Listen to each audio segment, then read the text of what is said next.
చెప్పండి మీరు చెప్పండి.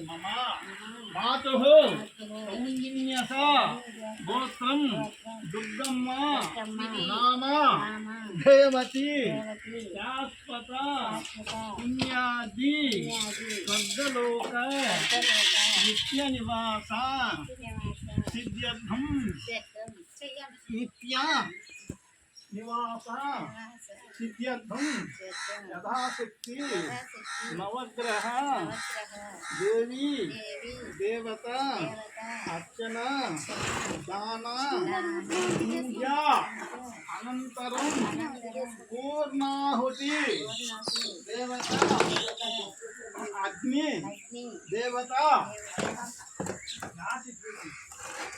అగ్ని దేవత అర్పణ మధ్యలో వేయండి. నారాయణ నారాయణ నారాయణ గోవింద గోవింద గోవింద.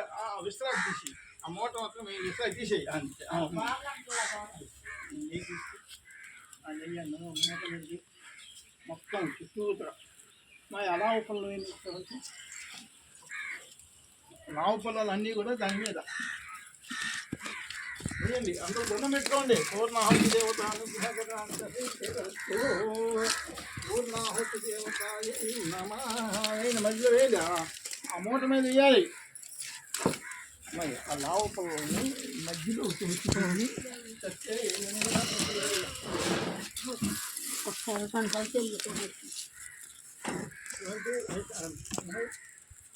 అది మీ అత్తగారికి ఇచ్చేసి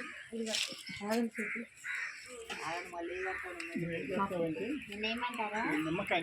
మనకి ఎన్ని గుమ్మాలు ఉన్నాయమ్మా? 6 ఓకే. 6 కాయలు, 6 గుమ్మలాగా 6 కాయలు తీసి మధ్యలో కడిగి ఇందాక పసుపు మొత్తం పోసామ్మ దాంట్లో.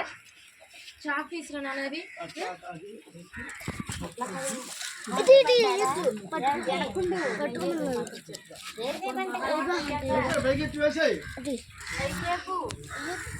వచ్చేస్తున్నమాట. అది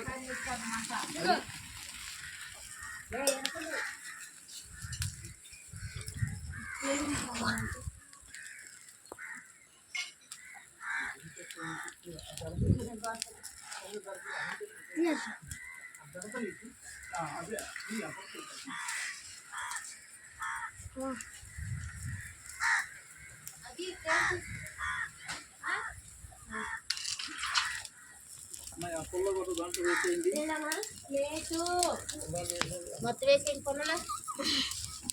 మొత్తం పుల్లాండి వేసి చెడి చెడి పుల్లాండి వేసి మొత్తం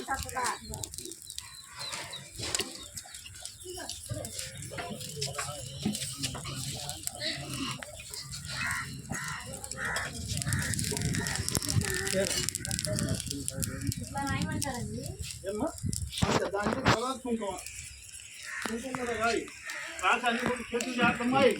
నా రమేష్ నాతో బాగా వచ్చారంటే